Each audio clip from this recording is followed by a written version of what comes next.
ষাটের দশক থেকে আমাদের মানুষরা আমরা আমাদের দাবি চিরঞ্জিয়ার দাবি মানতে হবে, আমাদের দাবি চিরঞ্জিয়ার দাবি মানতে হবে।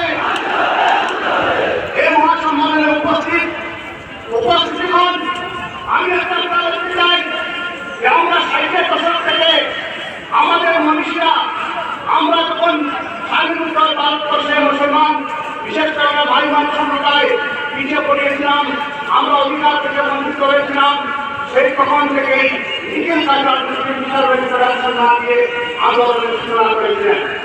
সেই নিখিল কালচার মুসলিম ফিশারম্যান ফেডারেশনের প্রতিষ্ঠাতা সভাপতি ছিলেন পানিঘাটের মমতাজ উদ্দিন আহমেদ, মৌলানা মমতাজ উদ্দিন, এবং প্রতিষ্ঠাতা সম্পাদক ফয়জুদ্দিন আহমেদ এবং তখনকার দিনে যারা মনীষীরা এই আন্দোলনে অংশগ্রহণ করেছিলেন তাদের মধ্যে আদি প্রসারক আলী, নকরুল আলী সাহেব থেকে আরম্ভ করে এই অঞ্চলের মনীষীরা এই আন্দোলনের সূচনা করেছিলেন। এই আন্দোলনের সূচনা করেছিলেন। পরবর্তীতে যখন বরাকপুর তথা তিন জেলায় বিভক্ত হল, তখন আমরা বরাকপুর মুসলিম ফিশারম্যান ফেডারেশন নাম দিয়ে এই আন্দোলন চালিয়ে দিয়েছিলাম। বর্তমানে আসাম মুসলিম ফিশারম্যান ফেডারেশন এবং আমরা এই তো মুসা মাহির আমরা বিভিন্ন সংগঠন নিয়ে আজকে মহাসম্মেলন কোঅর্ডিনেশন কমিটি আমরা গঠন করে আজকে এই মহাসম্মেলনের আয়োজন করেছি। আমরা সরকারের কাছে আমরা দাবি করছি, আমাদের চিরঞ্জিয়ার দাবি আমাদেরকে মানতে হবে। আমরা চিরঞ্জিয়া, সে আসামের আমরা অভিযুক্ত, আমরা অতি প্রাচীন সম্প্রদায়, আমরা মাননীয় মুখ্যমন্ত্রীর কাছে আমরা বার্তা দিতে চাই। মুখ্যমন্ত্রী আমাদের মাইমান সম্প্রদায়ের প্রতি নরম মনোভাব রয়েছে। মাইমান সম্প্রদায় সম্বন্ধে আসামের মাননীয় মুখ্যমন্ত্রী অতি ভালো রয়েছেন। আমরা অনেক পিছিয়ে রয়েছি। মুখ্যমন্ত্রী ডক্টর হিমন্ত বিশ্ব শর্মা সঙ্গে আমি কয়েকবার আমরা দেখা করেছিলাম। তিনি মাইমান জাতি সম্বন্ধে, মাইমান জাতির ইতিহাস সম্বন্ধে তিনি অতি ভালো রয়েছেন এবং আমাদেরকে আশ্বাস দিয়েছিলেন যে তিনি আমাদের চিরঞ্জিয়া দাবি তিনি মেনে নেবেন।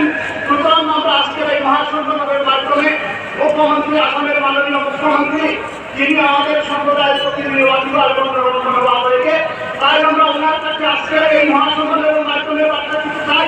আমরা দাবি জানাতে চাই যে আমরা চিরঞ্জিয়া, আমাদের চিরঞ্জিয়ার দাবি আমাদেরকে মানতে হবে। এই বলে আজ আমার বক্তব্য পরিশেষ করলাম। ধন্যবাদ অ্যাডভোকেট সেলিম আহমেদ সাহেব। মুখ্যমন্ত্রী আমাদেরকে কথা দেন না, মুখ্যমন্ত্রী আমাদের কথা দিচ্ছেন না, ওয়াদা করছেন না বিরুদ্ধে দিবা। আমরা মুখ্যমন্ত্রীদের দায়িত্ব করবো আইন দিতে, যেহেতু আমরা সমাজের সব অবস্থা মুখ্যমন্ত্রী জানেন, আমরা বুঝি কোন মুখ্যমন্ত্রীর কতটুকু তৎপরতা নাই। এই কর্ম তৎপর কোনা এবং ধানের সর্বশ্রেষ্ঠ মুখ্যমন্ত্রী আমরা মাইনর সম্প্রদায়ের ডাইরেক্টলি ক্যারেক্টার বিজয়ী গতিকে আশা হচ্ছে মুখ্যমন্ত্রী বুঝিয়ে দিলাম। এবারে বক্তব্য রাখবেন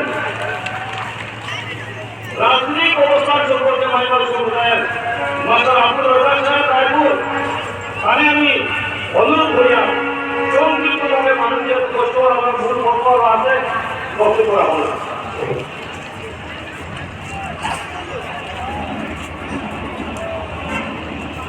Assalamualaikum warahmatullahi wabarakatuh.